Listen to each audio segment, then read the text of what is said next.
ஆச்சி பாதாம் ட்ரிங்க். ஆச்சி பாதாம் ட்ரிங்க் ஒன்னு வாங்கினா ஒன்னு ஃப்ரீ.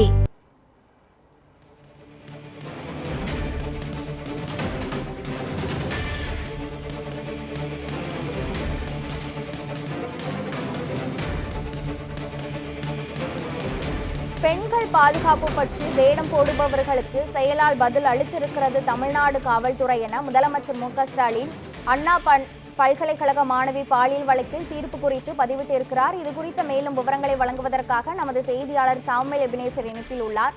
சாமுவேல் எபினேசர், பெண்கள் பாதுகாப்பு பற்றி வேடம் போடுபவர்களுக்கு தகுந்த பதில் கொடுத்திருப்பதாக முதலமைச்சர் மு.க.ஸ்டாலின் தெரிவித்திருக்கிறார். இது தொடர்பான மேலும் விவரங்கள் என்ன?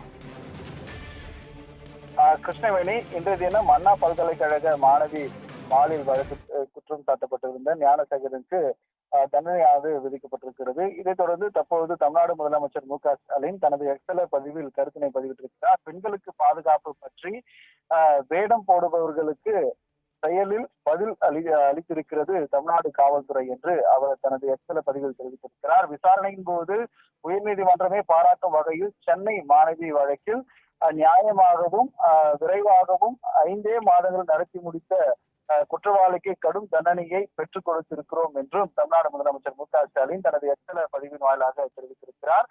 தீர்ப்பு வெளியாகியுள்ள நிலையில் இந்த வழக்கில் காவல்துறை சிறப்பாக செயல்படுவதாகவும் மகளிர் நீதிமன்றம் முன்வந்து பாராட்டி இருக்கிறதையும் அவர் குறிப்பிட்டிருக்கிறார். இதைத் தொடர்ந்து இளம்பெண் ஒருவருக்கு இந்த அநீதி கூட அரசியல் ஆதாயம் தேட நினைக்கும் சின்ன புத்தி கொண்ட சிலரை என்ன இதிலே தகுடுபடியாகியுள்ளதாகவும் தமிழ்நாடு முதலமைச்சர் மு.க.ஸ்டாலின் தனது பதிவின் வாயிலாக தெரிவித்திருக்கிறார். பாலியல் குற்றவாளிகளுக்கு முன் விடுதலை கிடையாது என அண்மையில் நாம் கொண்டு வந்த சட்டத்திற்கு ஏற்ப இவ்வழக்கில் ரிமிஷன் உள்ளிட்ட எந்த ஒரு சலுகையும் இல்லாமல் அதாவது கடுங்காவல் தண்டனை விதித்து நீதிமன்றத்தின் தீர்ப்பு நன்றிக்குறி வரவேற்கிறேன் எனவும் தமிழ்நாடு முதலமைச்சர் மு.க.ஸ்டாலின் தனது எக்ஸல வாயிலாக தெரிவித்திருப்பது குறிப்பிடத்தக்கது. கிருஷ்ணவேணி,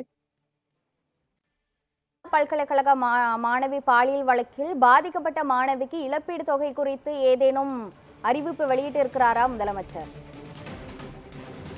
கண்டிப்பாக பாதிக்கப்பட்ட மாணவி 90,000 ரூபாய் அபராதமானது ஞானசேகரனுக்கு விதிக்கப்பட்டிருக்கிறது. அந்த தொகையானது பாதிக்கப்பட்ட மாணவிக்கு தர வேண்டும் என பரிந்துரை செய்வதாக நீதிமன்றத்தில் தெரிவித்ததாக வழக்கறிஞர் தெரிவித்திருந்தார். அண்ணா பல்கலைக்கழக மாணவி பாலியல் வழக்கில் தீர்ப்பு வரவேற்கத்தக்கது என முதலமைச்சர் மு.க.ஸ்டாலின் தெரிவித்திருக்கிறார். இது குறித்த முழுமையான விவரங்களை வழங்கியதற்கு நன்றி சாமுவேல் எபினேசர்.